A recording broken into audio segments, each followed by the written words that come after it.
Hey guys, so here's your Saturday programming, the 30th. Warm-up's going to be that card game again. So you're going to take a deck of cards, you're going to spread them out face down on the ground. Each suit kind of gives you what movement you're going to do, and you're doing the number of reps that you get on the card.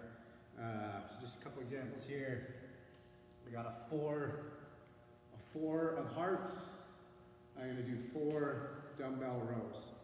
I'll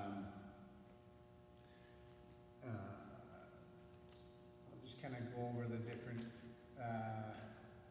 what each thing, but all face cards are 10, so jack, queens, kings are worth 10 reps. Aces are 5 burpees, but just okay, so air squats, feet shoulder width, chest up, keep them looking good. Some of these things you might get, a few sets of 10 in a row.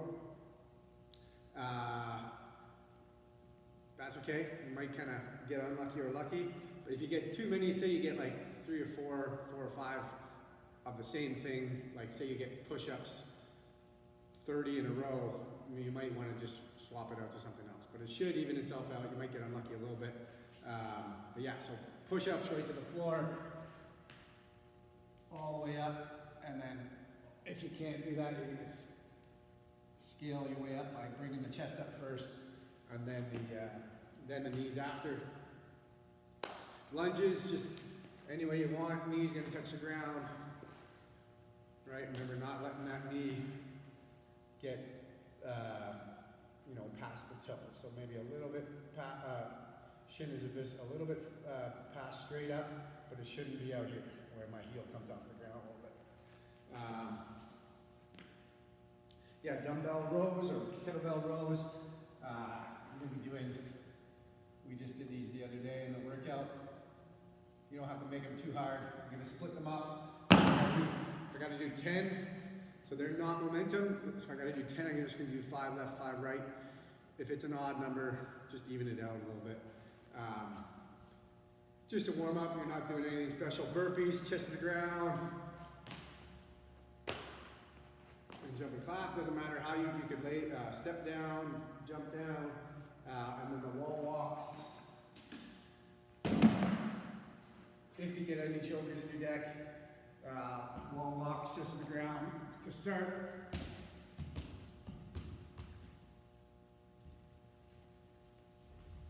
And then finish on the floor is 1. So 2 back to back. You may not be able to get all the way to the wall. That's okay. So just run the clock for 5 minutes, and just once you're done on a card, finish that movement. Leave it face up. We'll put them in a pile. Grab another one. And try to kind of keep that transition quick. Between, nothing is that hard by itself, but yeah, good mornings for the strength. So we're doing 5 sets of 10. We don't often do like heavy good mornings, but we're gonna let you kind of go a little bit heavy today if you can. But it's more of a control, kind of no momentum kind of movement, where it's kind of working your core strength, kind of hopefully make you be able to kind of deadlift more later. But don't be too competitive with your weight. You're more trying to make sure you do it right today. So yeah, so if you have a bar, you got to be able to get the bar up on your head. Over your head, I mean, and then on your back. So you're going to have to clean it up, get it over, get it on your back, and then you're doing. Basically, it's just a hip hinge. You're going to try to keep your shins where they are. So we're going to tip over, just like we would in a deadlift. What I'm trying to do is keep my shins vertical. So this line here should still be pointing straight up. I'm not kind of locking them back, right? So we're just going to, there's a tiny little bit of knee bend in there. So I'm going to hinge over, controlled, kind of to the point where I can tip over if I can get to, maybe a little past the point of the kind of the midpoint of the deadlift. Should feel a lot of hamstring stretch, and core tight, right? And then I'm going to control my way back up. So I'm not pulling my chest up fast. I'm controlling, squeeze, and up. Okay. The other thing is I want to make sure that I can keep that core tight. So I'm not doing this where when I round to here and then come up like that. I'm squeezing over and up, right? So no rush out of that bottom. But if you can't keep your core tight, you can't keep that back straight, either don't go up down so far, reduce that range of motion a little bit, or reduce the weight until you can. Okay, so usually the first thing is to reduce the weight, but yeah. So you know, this would be if you were doing 5 sets of 10 reps and you kind of had it at like a medium weight, something that's kind of you you feel it on each one, but it's not like max weight. It's probably a good idea.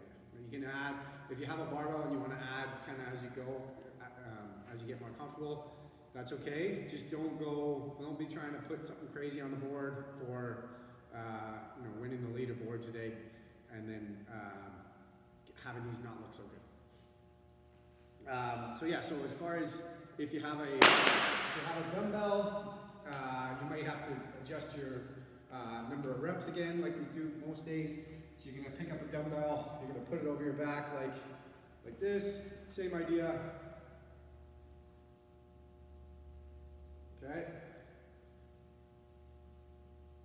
You're trying to find a comfortable spot on your shoulders and back so it's not kind of hurting your neck. But basically the same kind of things apply. Back straight, keeping the core tight, not in a rush. So it's control, maybe a second of still at the bottom and control back up. Just trying to stay braced, right? And kind of, one, you want to feel your hamstrings and you want to kind of turn all this on. I don't want to have any relax, right? Yeah, so if your dumbbell's quite light, you might have to do 15 reps, right? If it's a little bit heavy and 10 reps is too many, lower the reps. But for people that don't have many options of weight, just make your adjustments. Do 5 sets of challenging each time, sort of where it's kind of hard, but not like failure hard, okay?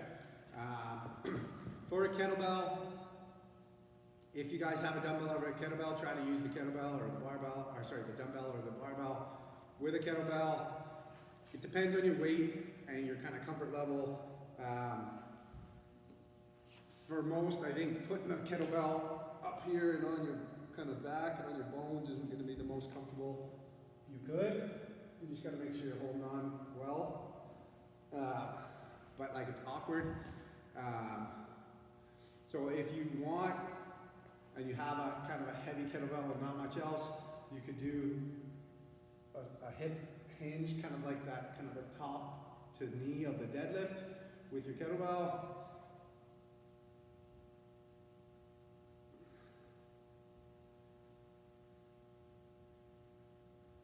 Okay, but I'm just going to hold that kind of, basically that hinge over to the knee a little bit longer. Obviously that's going to be pretty light compared to normal deadlifts for you. So you might have to add reps. But you're just supposed to kind of be really kind of conscious about your core on this one, right? So it's not about like kind of getting bouncing reps and fast and speed. This is about control. I want to feel here and control up. Okay, bracing, training that kind of core strength. Yeah. So if you have any questions about that, especially with the kettlebell, let me know. But if you can, use a dumbbell or a barbell. So for the WOD, 30 burpee buy-in just means you do 30 burpees before you start the rounds. So to be able to do the rounds, you got to buy in with 30 burpees. So same in the warm-up, chest to the ground, jumping clap. Doesn't matter how you get to the floor and how you get up, as long as you touch your chest to the floor. When you get up here, you get off the ground with your feet and your hands get over your head.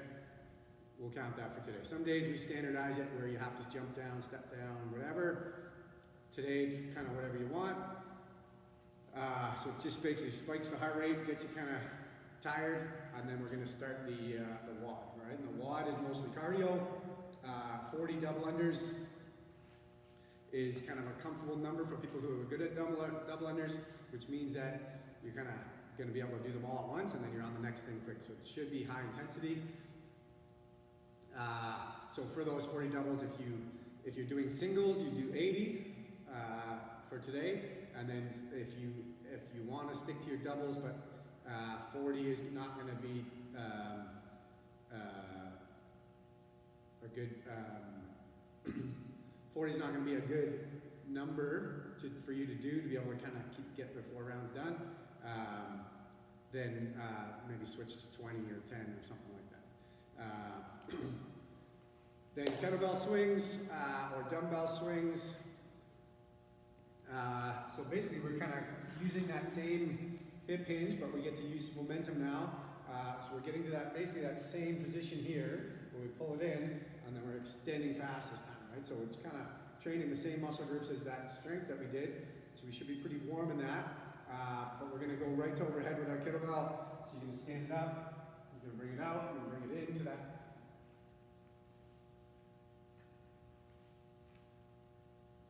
Right? So, same idea. That bottom position should have that same kind of back position that we had at that bottom of the good morning.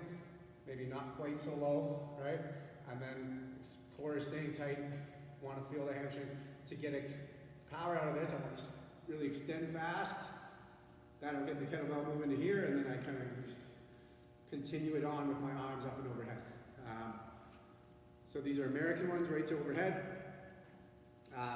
Yeah, usually mistakes I see people make, and I don't get to watch everyone's workouts right now, is people looking at the floor and looking at the kettlebell. So sometimes you see people kind of going down like this and looking at the floor. See how my back follows? So if I look forward at the bottom, usually that helps me keep my my back straight. And then if I follow the kettlebell up, you see people kind of do this and they look at it, right? Because they're worried about where it is. Well, then I end up kind of following my back, right? So what I want to do is pick something straight ahead, look at that the whole time. Okay? Dumbbell.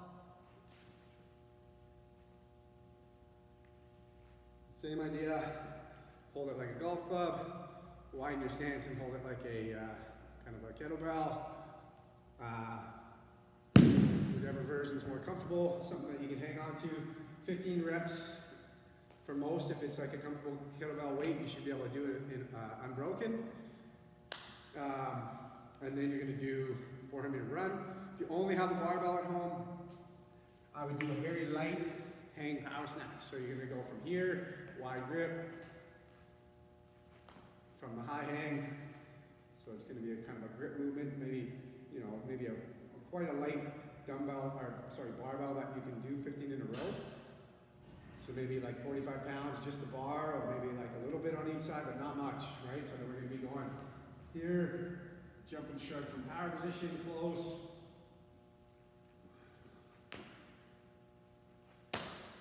Okay, so don't overdo the weight there. Don't change the kind of the purpose of the workout. It's supposed to be high intensity and fast. And then after that, a 400-meter run. So you run into your 200 or whatever you're doing. Hopefully by now you got that all marked out. Yeah, so should be a good one, pretty simple. Should be high heart rate the whole time. All right, good luck.